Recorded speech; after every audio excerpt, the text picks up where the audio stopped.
The sheriff saw the door before he saw the girl. That was the part he would remember.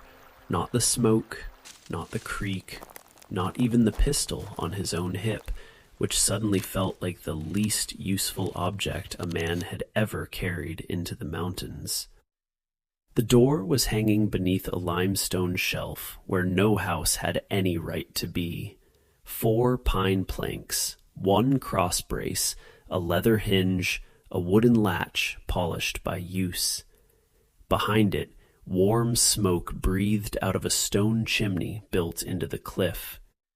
In front of it, a late bean patch climbed a lattice of split cane. A brown hen scratched near a water bucket. Strips of cured rabbit hung above a clean hearth. And on a flat rock beside the doorway sat a girl of 17, mending a basket with an awl in her hand. She had seen Sheriff Amos Rusk before he left the creek bed. She had watched him climb through the laurel. She had watched his deputy come after him, stepping too loud, one hand on a rifle, thinking the woods were empty because no one had answered him. The girl did not stand. She did not run. She pulled the white oak strip through the basket wall, tightened it with her thumb, and looked at the sheriff as if he were the one who had wandered somewhere he did not belong. Amos Rusk had been sheriff of Letcher County for 12 years.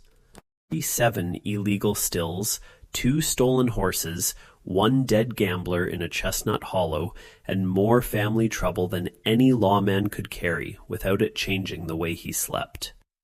When a farmer from Little Stone Gap reported a line of smoke above Bear Wallow Creek in October of 1887, Amos thought he knew what he was riding toward. A still, a copperworm, 2 men lying badly, maybe 1 man running. Instead, he found a door in the mountain, a winter's worth of food, and a girl who had built a life out of the very country everyone else had told her would kill her. The law gave him a simple duty. Her father was alive, she was underage, her belonged in her father's custody. And in the 10 minutes after Amos Rusk saw that door, he decided he was not going to obey the law in the simple way the law expected to be obeyed. But that is where this story nearly ends. Where it begins is 11 months earlier, on a Sunday morning, when 16-year-old Maren Treadway walked away from a cabin that had never once been locked because no one inside it believed she was capable of leaving. Sunday was the safest day to disappear, not because the road was empty, because it was full. The church bell at Dry Fork pulled people from every hollow within 6 miles. Men walked in coats brushed clean with corn husks. Women carried babies on one hip and hymnals in the other hand. Children were washed hard enough to shine. A person could move with that river and not be seen as a person at all. Just motion, just another dark dress, just another bowed head under a bonnet. Maren waited until her father and brother had gone ahead toward the church road, both of them late, both of them angry about being late, neither of them noticing that she had not followed. Then she took the feed sack from beneath the bedboards. Inside it were 7 things: a coil of rabbit wire, a striker and flint, a tin cup, a blanket that had belonged to her mother, a packet of dried beans wrapped in paper, all iron awl with a walnut handle, and the knife from the smokehouse beam. Not her brother's knife, not her father's knife, the old knife her mother had used for cutting cane, cleaning fish, and trimming basket splits so fine they curled like hair. Maren took no shoes. Her only pair had cracked across both soles the winter before, and her brother Bram had laughed when she stuffed them with rag to make them last. For 4 months she had been walking barefoot whenever she could, to the spring, to the corn patch, along the branch where the stones were sharp enough to teach a lesson. At first her feet bled, then they hardened. By November, the ground that would have punished her in May had become simply ground. This was how Maren prepared, not with speeches, not with declarations, with small changes no one in the cabin thought important enough to notice. To understand why she left, you have to understand what the cabin had become after her mother died, and to understand that, you have to understand what her mother had been. Maren Treadway had come into Kentucky from the Wise County side when she was 19, carrying a cedar chest, a packet of bean seed, and a knowledge of the mountains that never once announced itself as knowledge. She knew which bank held watercress before the frost lifted, cane without splitting it. She knew that squirrels ran the same high limbs every morning until pressure changed in the air. She knew where the yellow root grew, where the pawpaws ripened, where the creek hid fish beneath the undercut clay. She knew how to make a basket tight enough to hold meal and loose enough to breathe. And she knew that a girl who could use her hands was never completely poor. Maren learned without being told she was learning. Her mother did not give lectures. She gave work. Watch this knot. Hold the split flat. Do not force the blade. If the cane fights you, turn it. Your hands will know before your head catches up. That was the sentence Maren kept. Your hands will know. She was 9 years old the last time her mother said it. They were sitting beside the branch in late August, soaking cane in a washtub. Elion put the awl into Maren's palm and curled the girl's fingers around the walnut handle. This is not for stabbing, she said. It is for opening a place where something can pass through. Then she showed her how to pierce the basket wall without breaking it, how to make a gap, how to thread strength through it. A month later, fever took Elion in 3 nights. By the 4th morning, the cabin still contained her apron on its peg, her cup on the shelf, her comb beside the wash basin. Not contain the thing that had made the cabin a place instead of a structure. Silas Treadway, her husband, buried her under 2 chestnut trees above the spring. He was a cooper then, a maker of barrels and churns, not a great craftsman, but a useful one. His hands knew how to make staves lean together until they held water. They knew the patience of hoops and heat and swelling grain.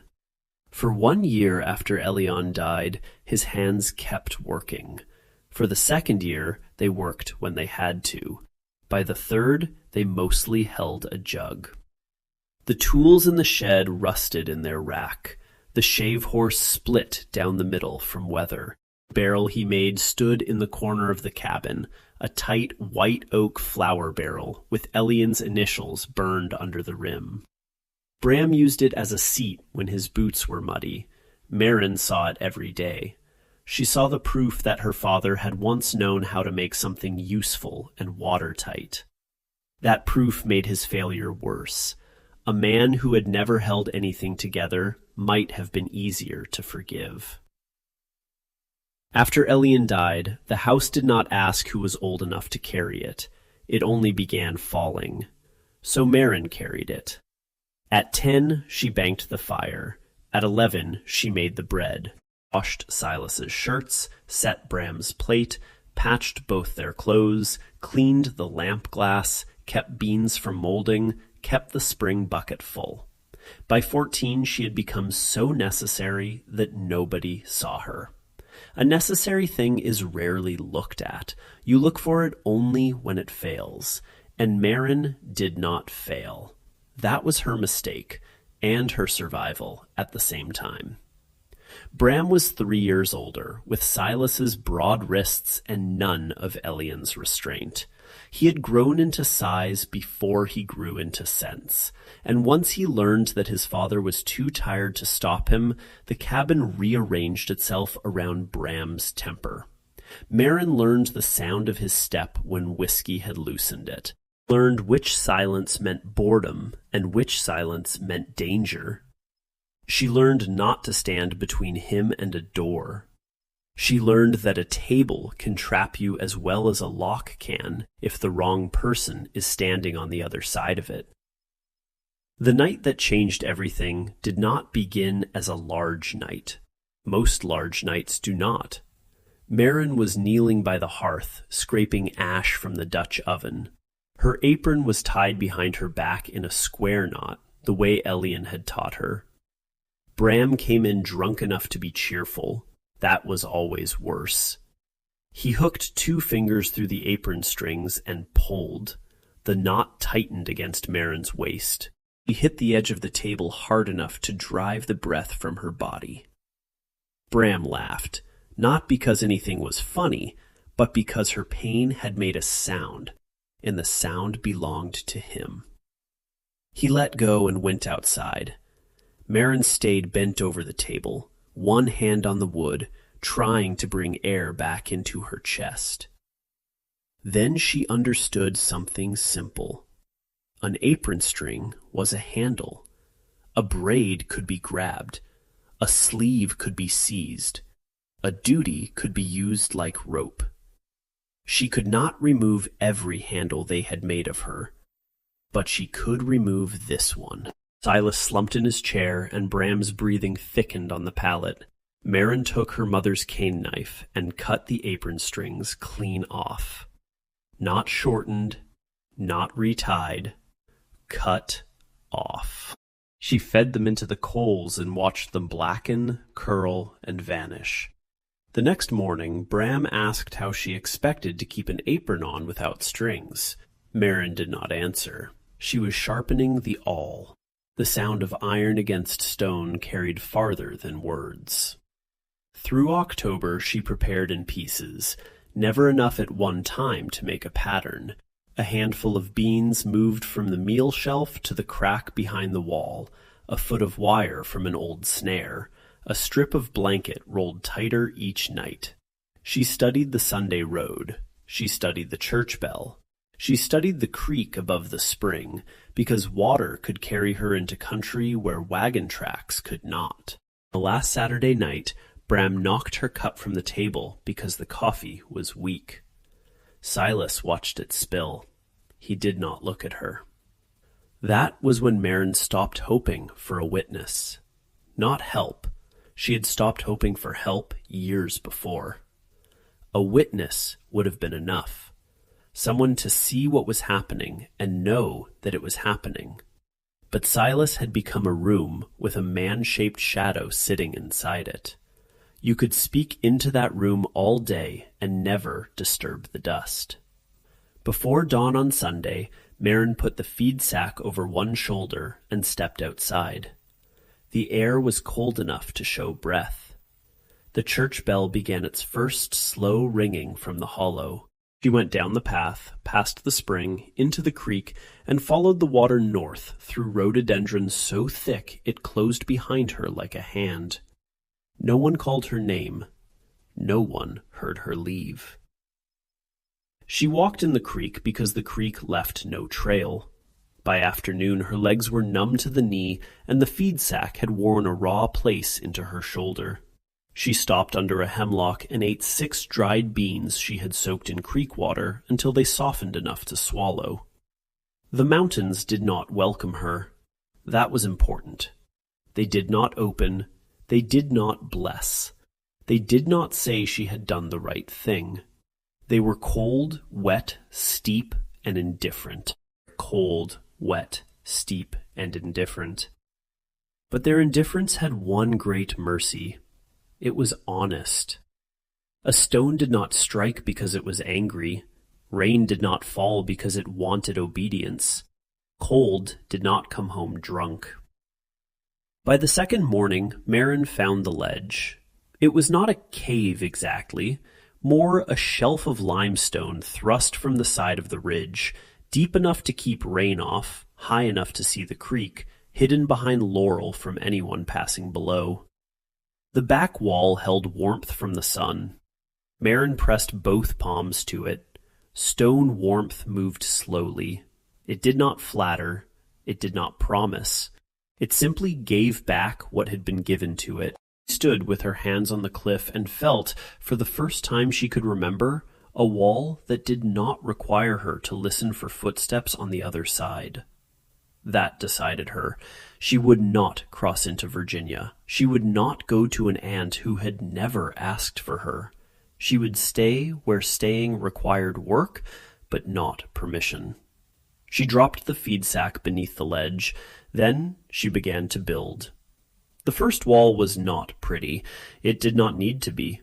She dragged flat limestone from the slope below, one piece at a time. The heavy ones she rolled, the sharp ones she carried against her skirt until they tore it. She laid them across the open side of the ledge, each stone leaning slightly inward, each gap wedged with smaller chips. She had watched Silas make barrels, a barrel held because every stave leaned on every other stave. Nothing in it stood alone. The wall was the same idea, translated into stone. By the 5th day, it was high enough to break the wind. By the 7th, it hid the fire from below. By the 9th, she had woven cane between 2 upright saplings and made a screen that could be pushed across the entrance. It was not a door yet, but it was the idea of one. At night, she slept on cedar boughs laid thick over the stone floor. The smell of cedar filled the ledge and held back damp. She set snares along the rabbit runs, where leaves were pressed flat by repeated passage. The first rabbit came on the 6th morning. The second came 2 days later. She cleaned them with the smokehouse knife and used every part she understood how to use. Meat for food, bones for broth, hide stretched near the fire. Sinew saved because Elian had saved sinew, and Maren's hands remembered the motion even before her mind remembered why. Each evening, when the fire was banked, she tied 1 knot into a cord made from twisted nettle fiber. 1 knot for 1 day she had not been dragged back. By the end of November, the cord held 22 knots. By Christmas, 50. Came on the 58th night. Cold rain first, then sleet, then wind hard enough to force water under the limestone lip and through every careless place in the wall. Maren had thought the ledge was nearly finished. The storm showed her the difference between nearly and truly. Her bedding soaked within minutes. The fire hissed out. The tinder pouch, which she had left too close to the entrance, was damp all the way through. When she struck flint, sparks appeared bright and vanished. Her fingers stiffened. The knife slipped once from her hand and clattered into the wet stones. She understood, in a clean and practical way, that people died from smaller mistakes than this. Not because they were foolish, because the mountain did not round down the cost. She put both hands under her arms and counted to 100. Not because counting warmed her, because counting kept her from obeying the part of her mind that had begun to say, "Lie down." At 100, she tried again. The first spark failed. The second failed. The third caught for the length of a breath and died. The fourth disappeared. The fifth found 1 dry thread inside the tinder roll. Maren bent over it and breathed so carefully that the act felt less like breathing than prayer. The ember reddened. A shaving caught. Then another. Then a flame, small and mean and alive, with splinters no thicker than pins until it became fire again. That night taught her the rule she would keep for the rest of her life.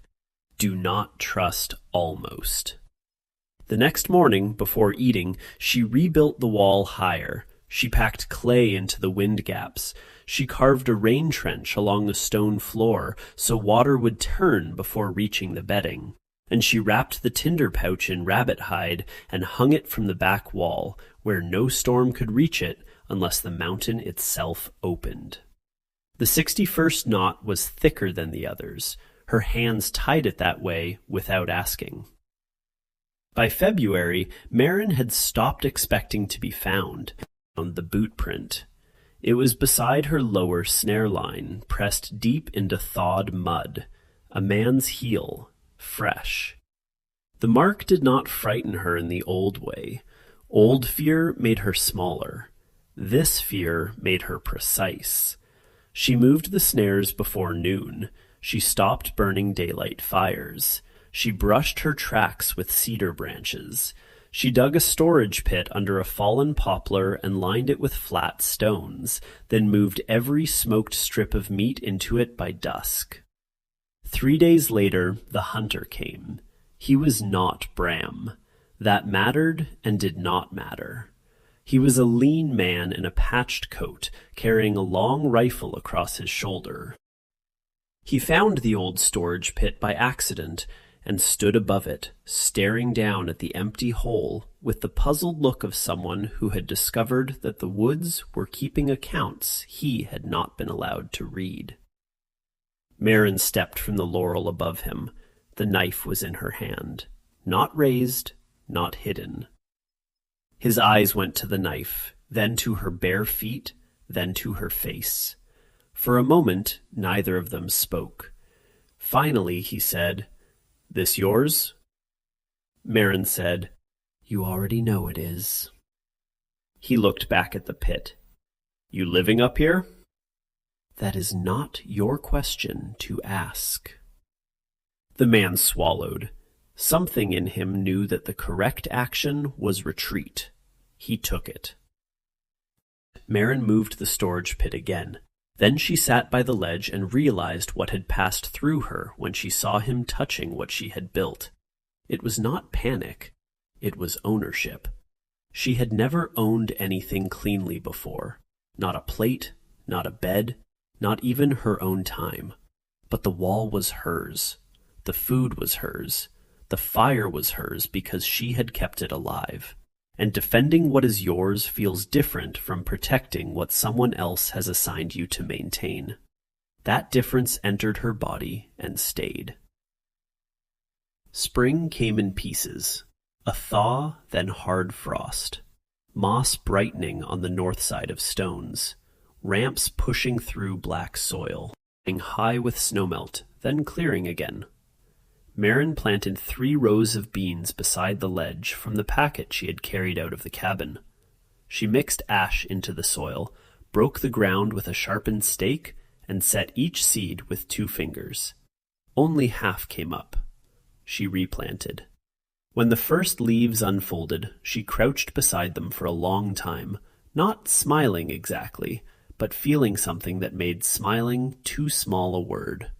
A seed was not grateful. A seed did not love you, but if you gave it soil, water, and a chance, it answered in the only language it had. That was more honest than most people she had known. In May, she trapped a half-wild hen near an abandoned clearing and carried it home in her apron. The hen objected for 2 days. On the 3rd, it began eating scraps. By the 10th, it laid an egg in the corner of the cane pen. Maren held the egg in her palm.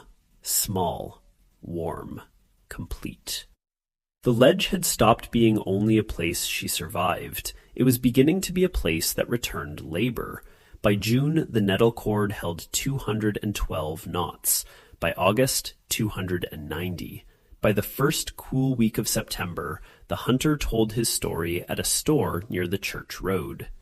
A girl in the backcountry, hair cut rough at the jaw, barefoot, knife in hand, living under a ledge like something the mountain itself had raised.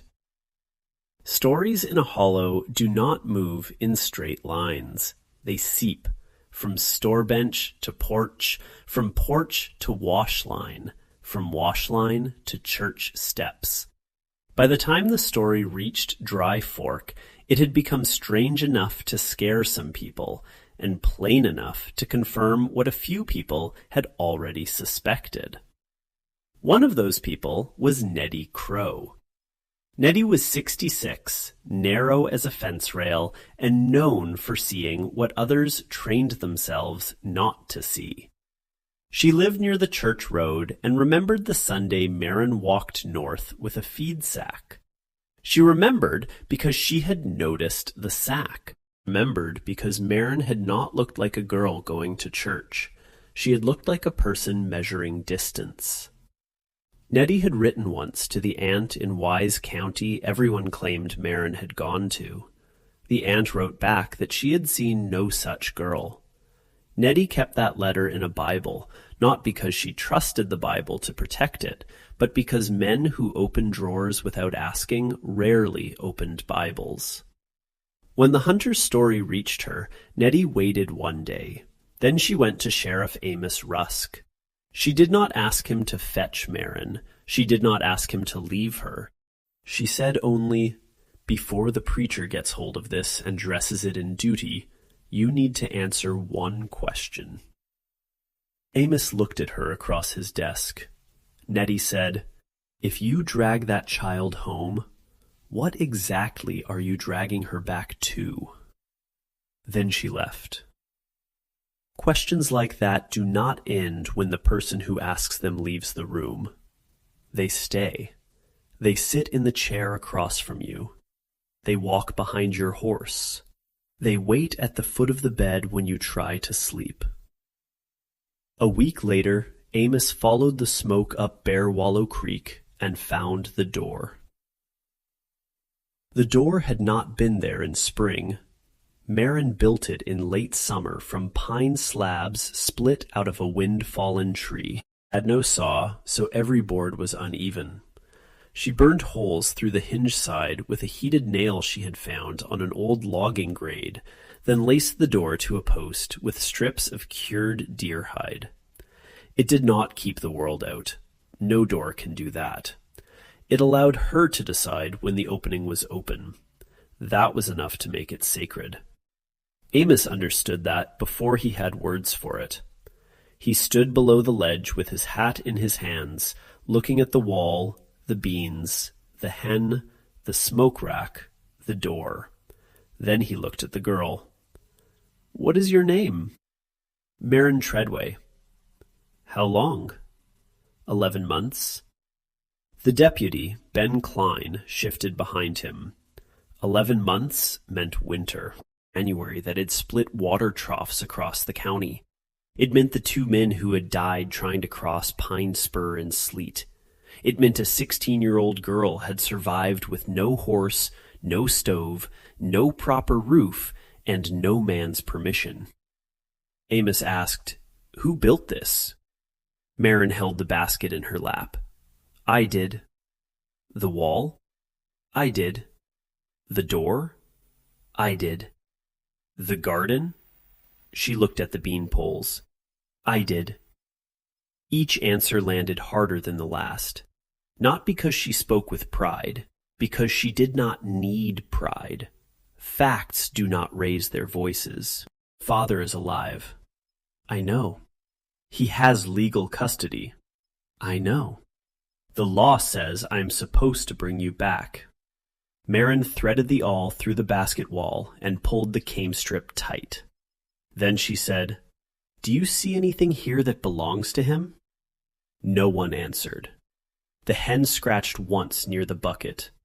Water moved below them in the creek. Amos put his hat back on.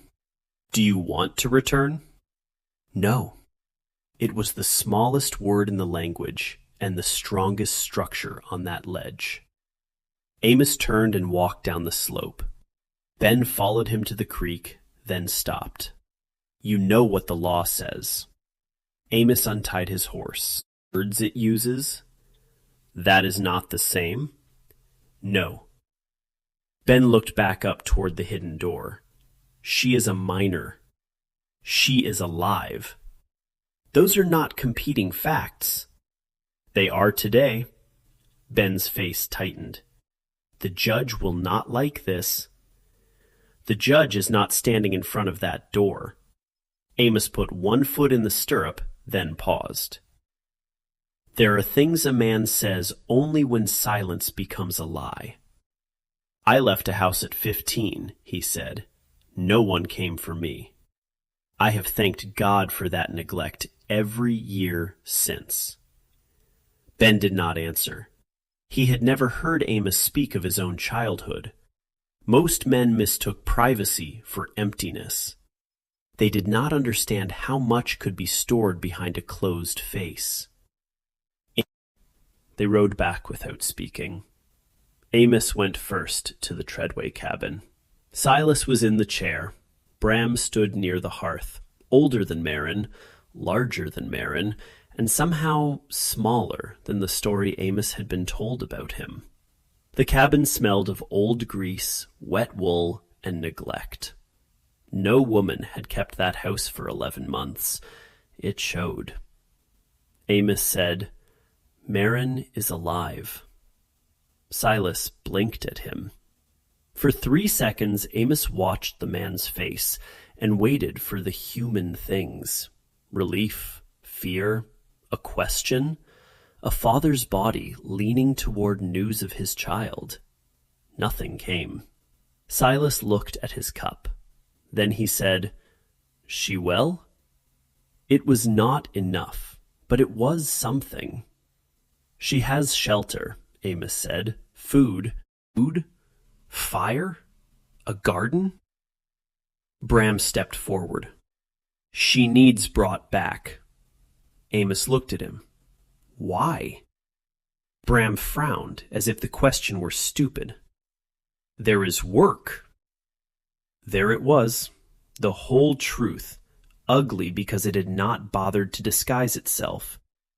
There is work. Not a sister missing, not a daughter endangered, a function absent, a mechanism failed. Amos looked at the flour barrel in the corner, the one with Elian's initials still burned beneath the rim, now split at the top from misuse. Then he left the cabin without shutting the door. It was petty. He did it anyway. The preacher made the matter public the following Sunday. Reverend Orrin Pike was not a cruel man. Cruelty would have made him easier to understand. He was worse than cruel, in the way respectable men can be worse. He believed every structure that had protected him was holy, and every person crushed beneath that structure was evidence that the person had stood in the wrong place. He preached about lost daughters and fathers' rights and the ruin that comes when a community permits rebellion to call itself survival. Everyone knew who he meant. Some nodded. Some stared at the floor. Nettie Crow laughed once, loudly enough for the third pew to turn around. By Tuesday, Pike had gone to Judge Harlan Meade. By Thursday, Amos stood in Meade's parlor office, hearing what he already knew. The law said a father had custody of a minor daughter. A sheriff could not simply ignore that because the daughter had become inconveniently competent. Amos did not argue that the law said something different. He argued that someone had to claim the custody before the court could enforce it. If Silas Treadway wants his daughter returned, Amos said, make him stand here and say so in a room with witnesses.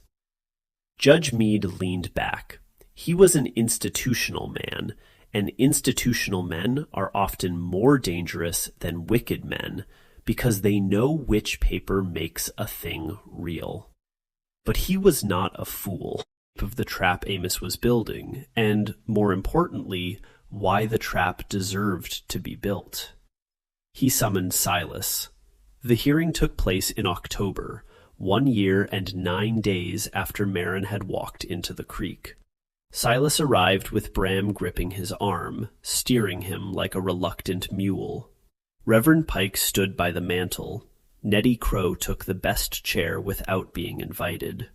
Ben Klein stood near the open window because he still believed Amos had broken the law, and also believed, with growing discomfort, that he had been right to do it. Judge Meade asked one question. Mr. Ask this court to return your daughter Maren to your household? Silence opened in the room. Silas looked at his hands. Those hands had once made barrels that held water. They had once built hoops around pressure and taught wood how to stay together. They had once belonged to a man who could finish a useful thing. He looked at them as if they had betrayed him. Then he said, "She may do without me."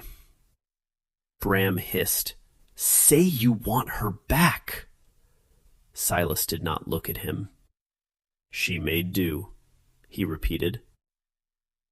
Judge Meade's voice came down hard enough to settle dust. "That is not an answer to my question." Silas swallowed. "No," he said. "I do not ask it." Bram moved as if to speak. Meade looked at him.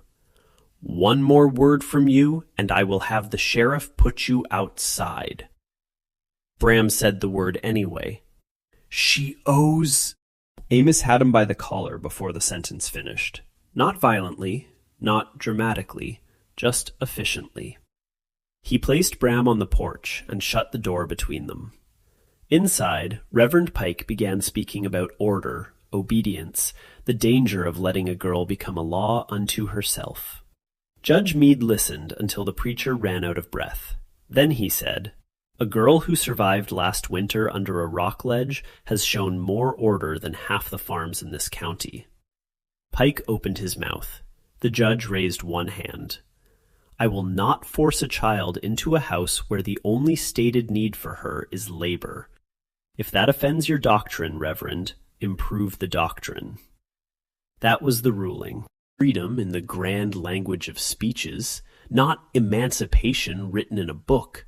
A gap, a narrow place in the machinery where one man's refusal, one sheriff's discretion, one old woman's question, and one girl's competence lined up just enough for the gears to miss her.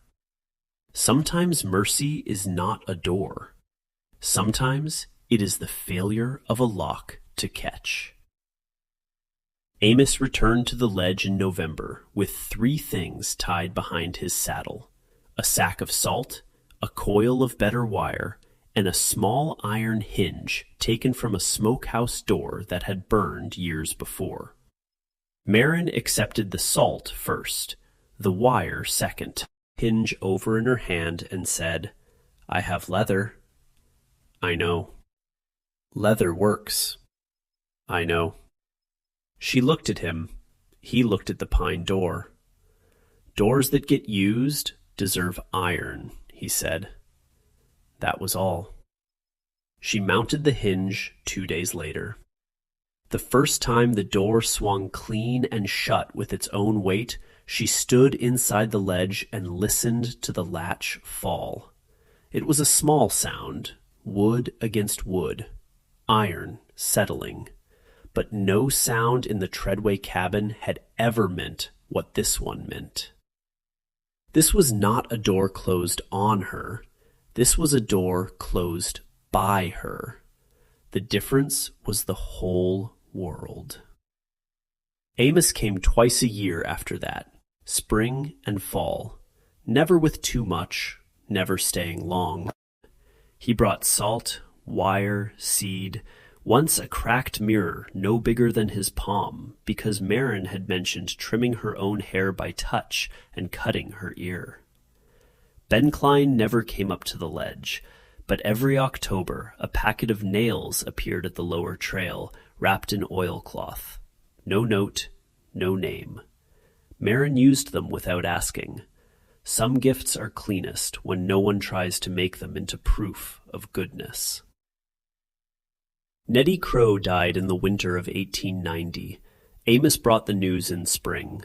Maren was 20 by then. Her bean patch had doubled. The ledge had a second wall. The hen had become 3 hens. The first nettle cord had filled with knots and been wound into a coil above the hearth. It hung beside it. When Amos told her, Maren was repairing a basket with her mother's awl. She did not cry while he watched. After he left, she took the awl and marked one small N into the limestone behind the hearth, low enough that no stranger would see it. For Nettie. for the question she had asked, for the letter she had kept, for the kind of care that does not need to stand beside its result in order to count. Maren ran her thumb over the mark once. Then she banked the fire. Years passed the way years pass when no one is arranging them into a story. By work, by weather, by meals, by repairs. Small acts that do not look like freedom to people who have never lacked it. The garden improved. The door darkened from rain and smoke. The first hen died and was buried beneath the bean poles because Maren could not bring herself to put that much companionship in a stew pot. The second nettle cord filled, then the third. By the fifth autumn, the cords held 1,826 knots. 5 years, 5 winters, 5 springs of turning soil with a sharpened stake, 5 summers of beans climbing cane, 5 Octobers of salt appearing at the lower trail, in which no hand closed around her arm, no voice decided the value of her labor and spent it elsewhere, no one entered her door without being allowed through it. On the afternoon she tied the 1,826th knot, Maren sat outside the ledge with a basket in her lap. The cliff behind her held the day's warmth. The door stood open because she had chosen open. The hens worked through the leaves with the steady seriousness of creatures who believed every inch of ground deserved investigation. Below, Bearwallow Creek moved over stone, saying the same thing water had always said in a language nobody owned. Maren was no longer the girl who had walked out on a Sunday morning. That girl had been leaving. Leaving has fear in it, even when it is brave. Maren was not leaving anymore. She was staying. And staying, when the place is yours, is a different act entirely. She pulled a white oak strip through the basket wall and tightened it with her thumb. The motion was her mother's. The basket was hers. That was how inheritance worked when no court was wise enough to see it. Not land, not custody, not a father's claim written in a ledger. A hand remembering what another hand had taught it. A skill passing through grief without dying. A girl opening a place where strength could pass through. The sun lowered behind the ridge. In another hour, Maren would feed the hens, carry water, pull the door closed, and sleep beneath a roof the mountain had made and walls she had completed. In the morning, she would rise and add another knot. The creek would still be there. The stone would still hold. The door would open when she chose to open it. And nothing in the world she had left had the power to name that anything but hers. The mountain did not save Maren Treadway. It simply did not lie to her. It gave cold when there was cold. It gave berries when there were berries. It took mistakes at their full price and returned labor at its full value. That was enough. After a life spent inside a house where love had been replaced by need and need had been called duty, enough was not a small thing. Enough was a kingdom. And she had built the door to it herself.